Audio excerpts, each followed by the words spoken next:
अनुशासन और कड़ी मेहनत से कोई भी लक्ष्य असंभव नहीं है। सुकमा के दोरनापाल के पुनेम सन्ना जी की कहानी तो नए भारत की प्रेरक कथा है। एक समय नक्सली प्रभाव में आए पुनेम जी आज व्हील चेयर पर दौड़कर मेडल जीत रहे हैं। उनका साहस और हौसला हर किसी के लिए प्रेरणा है। कोंडा गांव के तीरंदाज रंजू शौरी जी को बस्तर यूथ आइकॉन चुना गया है। उनका मानना है बस्तर ओलंपिक दूर दराज के युवाओं को राष्ट्रीय मंच तक पहुंचाने का अवसर दे रहा है।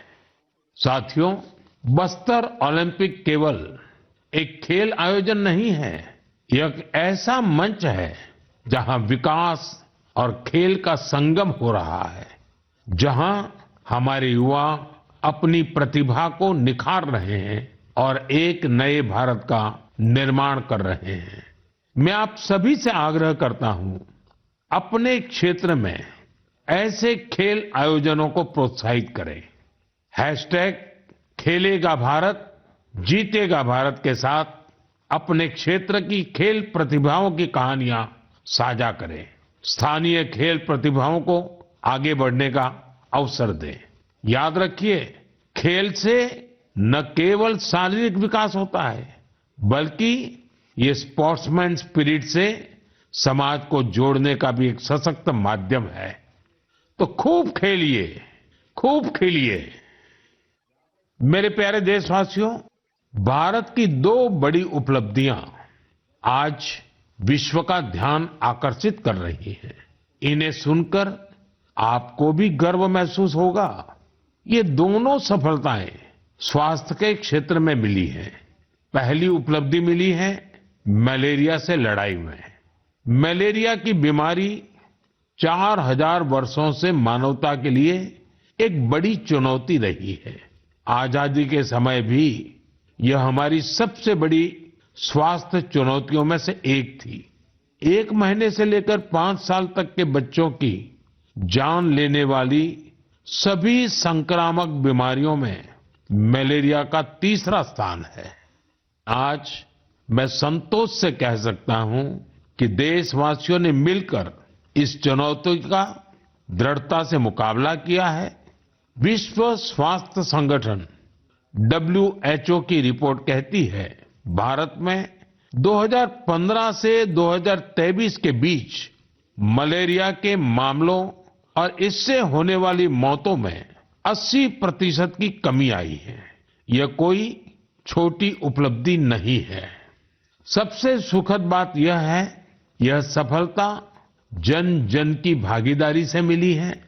भारत के कोने कोने से, हर जिले से हर कोई इस अभियान का हिस्सा बना है। असम में जोरहाट के चाय बागानों में मलेरिया 4 साल पहले तक लोगों की चिंता की एक बड़ी वजह बना हुआ था, लेकिन जब इसके उन्मूलन के लिए चाय बागान में रहने वाले एकजुट हुए तो इसमें काफी हद तक सफलता मिलने लगी। अपने इस प्रयास में उन्होंने टेक्नोलॉजी के साथ साथ सोशल मीडिया का भी भरपूर इस्तेमाल किया है। इसी तरह हरियाणा के कुरुक्षेत्र जिले ने मलेरिया पर नियंत्रण के लिए बड़ा अच्छा मॉडल पेश किया। यहाँ मलेरिया की मॉनिटरिंग के लिए जन भागीदारी काफी सफल रही है। नुक्कड़ नाटक और रेडियो के जरिए ऐसे संदेशों पर जोर दिया गया जिससे मच्छरों की ब्रीडिंग कम करने में काफी मदद मिली है। देश भर में ऐसे प्रयासों से ही हम मलेरिया के खिलाफ जंग को और तेजी से आगे बढ़ा पाए हैं। साथियों, अपनी जागरूकता और संकल्प शक्ति से हम क्या कुछ हासिल कर सकते हैं, इसका दूसरा उदाहरण है कैंसर से लड़ाई। दुनिया के मशहूर मेडिकल जर्नल लैंसेट की स्टडी वाकई बहुत उम्मीद बढ़ाने वाली है। इस जर्नल के मुताबिक अब भारत में समय पर कैंसर का इलाज शुरू होने की संभावना काफी बढ़ गई है।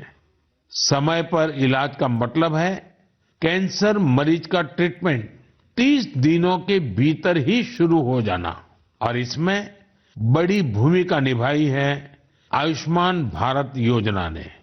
इस योजना की वजह से कैंसर के 90% मरीज समय पर अपना इलाज शुरू करा पाए हैं।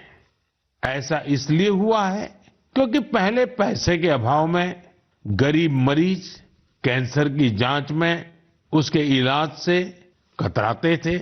अब आयुष्मान भारत योजना उनके लिए बड़ा संबल बनी है। अब वो आगे बढ़कर अपना इलाज कराने के लिए आ रहे हैं। आयुष्मान भारत योजना ने कैंसर के इलाज में आने वाली पैसों की परेशानी को काफी हद तक कम किया है। अच्छा ये भी है कि आज समय पर कैंसर के इलाज को लेकर लोग पहले से कहीं अधिक जागरूक हुए हैं।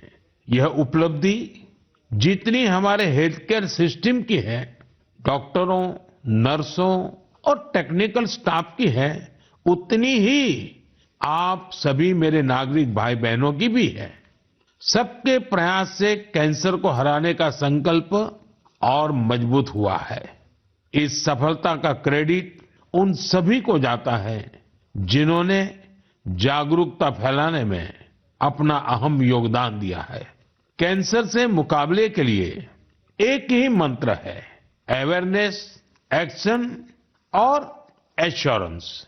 अवेयरनेस यानी कैंसर और इसके लक्षणों के प्रति जागरूकता, एक्शन यानी समय पर जांच और इलाज, एश्योरेंस यानी मरीजों के लिए हर मदद उपलब्ध होने का विश्वास।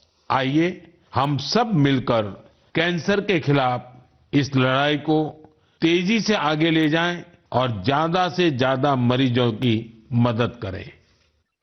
मेरे प्यारे देशवासियों, आज मैं आपको उड़ीसा के कालाहांडी के एक ऐसे प्रयास की बात बताना चाहता हूं जो कम पानी और कम संसाधनों के बावजूद सफलता की नई गाथा लिख रहा है।